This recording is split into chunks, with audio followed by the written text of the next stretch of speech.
Hello everyone.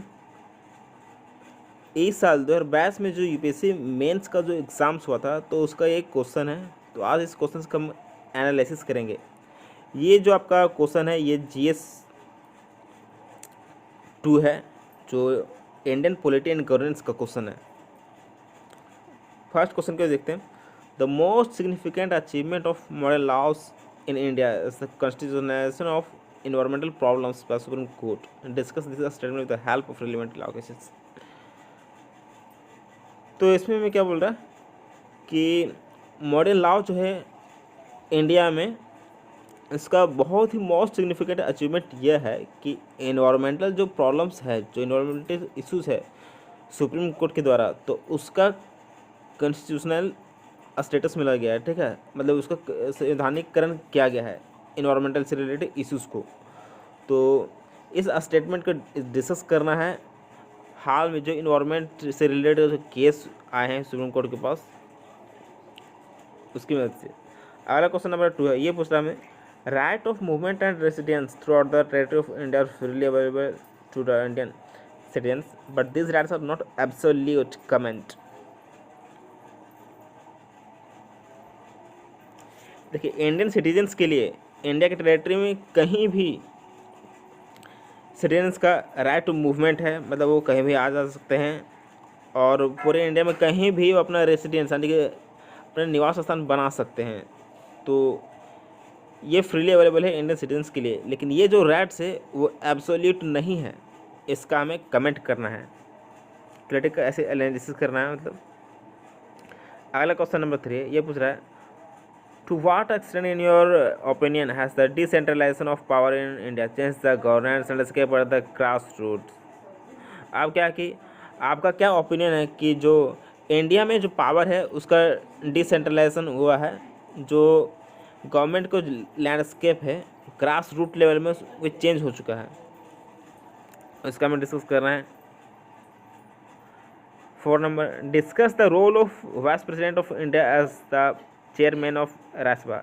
जैसा कि हम लोग जानते हैं, जो वाइस प्रेसिडेंट होता है हमारे इंडिया के, वो चेयरमैन होते हैं राज्यसभा के। तो उनका क्या रोल होता है राज्यसभा के चेयरमैन के रूप में, इसका हमें डिस्कस करना है। क्वेश्चन नंबर 5 है, ये पूछ रहा है, discuss the role of national commission of backward classes in the wake of its transformation for the statutory body to constitutional body. NCBC जो है यानी कि नेशनल काउंसिल बैकवर्ड क्लासेस,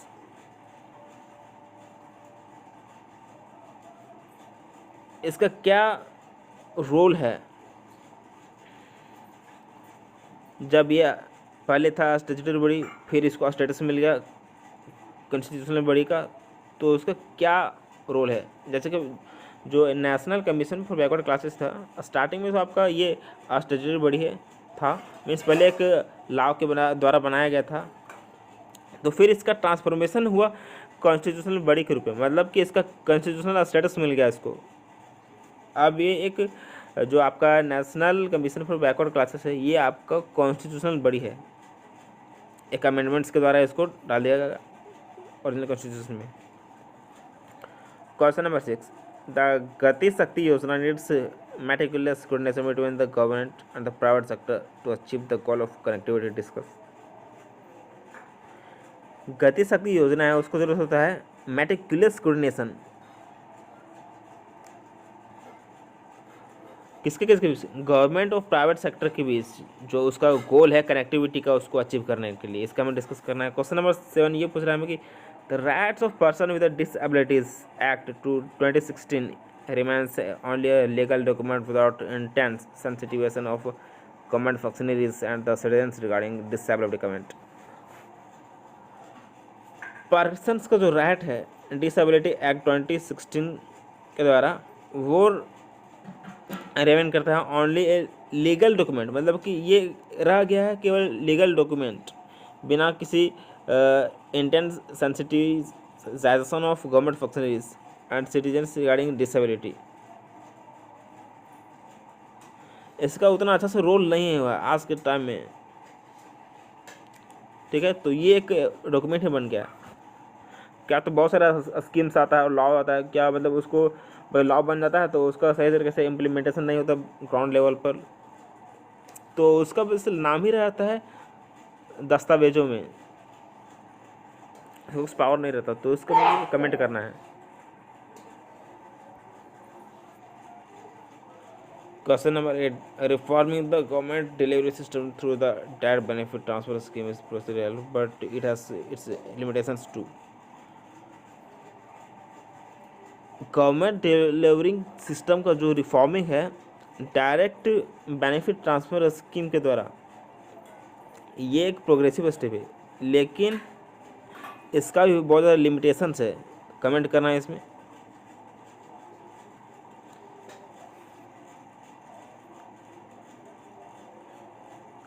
क्या तो कुछ भी स्कीम आता है, जैसे मनधन योजना के बारे में बात करते हैं, वो पहले क्या था कि पहले लोगों जो बेनिफिशरीज होते थे, जो वल्नरेबल सेक्शन रहते थे, उसके बैंक अकाउंट में डायरेक्ट नहीं आता था। और अब क्या सिस्टम है, आपके को जो भी स्कीम्स निकल रहे हैं तो जो बेनिफिशरीज हैं उनके अकाउंट में डायरेक्टली वो पैसा आता है।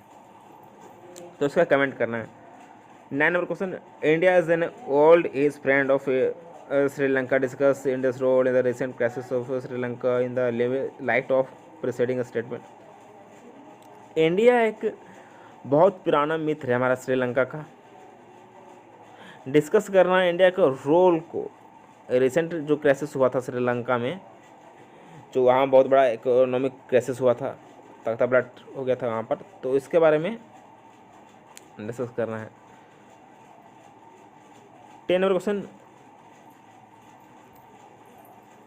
Do you think that BIMSTEC is parallel organization that lack the SARC? What are the similarities and dissimilarities between the two? How are Indian foreign policy objectives related from the BIMSTEC जो एक parallel organisation है SAARC के ऐसा, क्या आप ये समझते हैं? और ये जो है BIMSTEC और सार्क के बीच क्या सिमिलरिटीज है, क्या डिसिमिलरिटीज है, उसके बारे में हमें बताना है। और कैसे इंडियन का फॉरेन पॉलिसी ऑब्जेक्टिव्स जो है रियलाइज करता है इस न्यू ऑर्गेनाइजेशन को फॉर्म करके। Question number 11, discuss the procedures to decide the disputes arising out the election of the member of parliament और state legislature under the representation of people act. Representation of peoples of 1951 ये काफ़ी famous है, ये directly Laxmikant से question पूछा गया है। Discuss करता है डिस्प्यूट्स जो अराइजिंग होते हैं पार्लियामेंट या स्टेट लेजिस्लेचर में,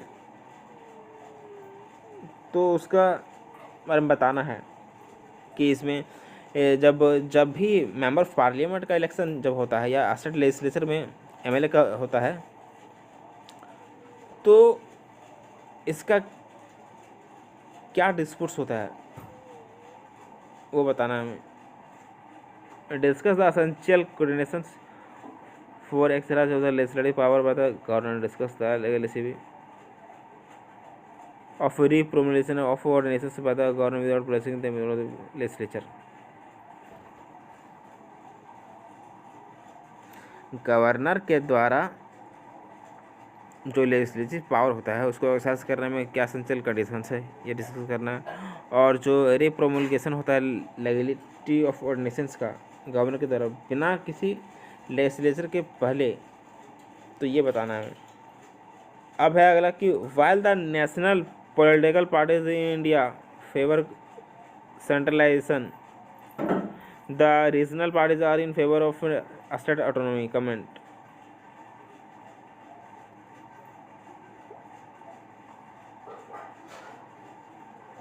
रीजनल नेशनल पार्टीज जो है वो स्टेट ऑटोनॉमी एकाधिकार के पावर में रहते हैं, मतलब उसके साथ रहते हैं, लेकिन जो नेशनल पॉलिटिकल पार्टीज होते हैं इंडिया में वो फेवर है सेंट्रलाइजेशन का, मतलब कि नीचे से लेकर ऊपर का पावर का जो शिफ्ट होता है उस पर। ये हमें कमेंट करना है। चैनल पर अगर आप नए आए तो एक सब्सक्राइब कर देगा, चैनल को ज़्यादा से ज़्यादा शेयर कीजिएगा अगर आपको पसंद आ रहा हो। Thanks for watching.